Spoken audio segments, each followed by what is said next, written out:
नमस्कार। राम राम। राम राम। जय श्री राधे कृष्णा। आपका आपके चैनल हम और तुम पर बहुत बहुत स्वागत है। आप अपना प्यार दुलार आशीर्वाद ऐसे ही हमारे चैनल पर बनाए रखिए। आपका बहुत बहुत आभार है इसके लिए। आज आपके लिए एक प्यारा सा सोहर गीत लेकर आए हैं। ये बहुत अच्छा और बहुत ही पारंपरिक सोहर गीत है। इसमें शादी बहुत जल्दी हो जाती है तो उनके जो है पतिदेव छोड़कर चले जाते हैं। वो कैसे अपने स्थान को बनाती हैं, कैसे अपनी जगह लेती हैं, देखिए इस प्यारे से सोहर को सुनिए। पूरा सोहर जब पूरी तरह से सुनेंगे तभी इसमें आनंद आएगा आपको। लाइक करिए, सब्सक्राइब करिए, कमेंट करिए, शेयर करिए। अपना सपोर्ट, प्यार दुलार, आशीर्वाद बनाए रखिए। आपका बहुत बहुत आभार है। सुनिए इस प्यारे से सोहर गीत को।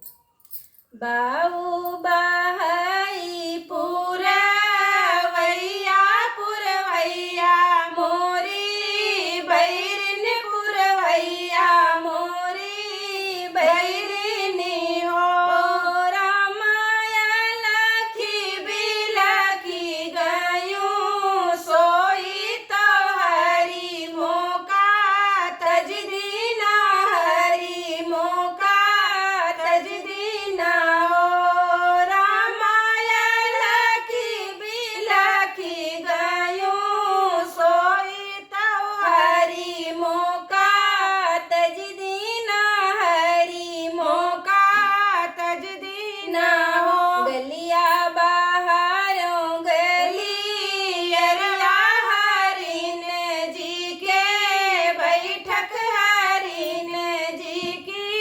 बैठक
और नाही मोतियन खोज नाही मोतियन खोज नाही हो राजा दई डारो हाथे कई मुंदरिया गले न कैरू मलिया गले न कैरू मलिया हो राजा दई डारो फाड़े कई काटरिया हाथे न तलवरिया हाथे न तलवरिया हो राजा दई डारो फाड़े कई काटरिया हाथे न तलवरिया हाथे न तलवरिया बरहा बरिस हरी लौटे दुआरे गोंदिया डारई दुआरे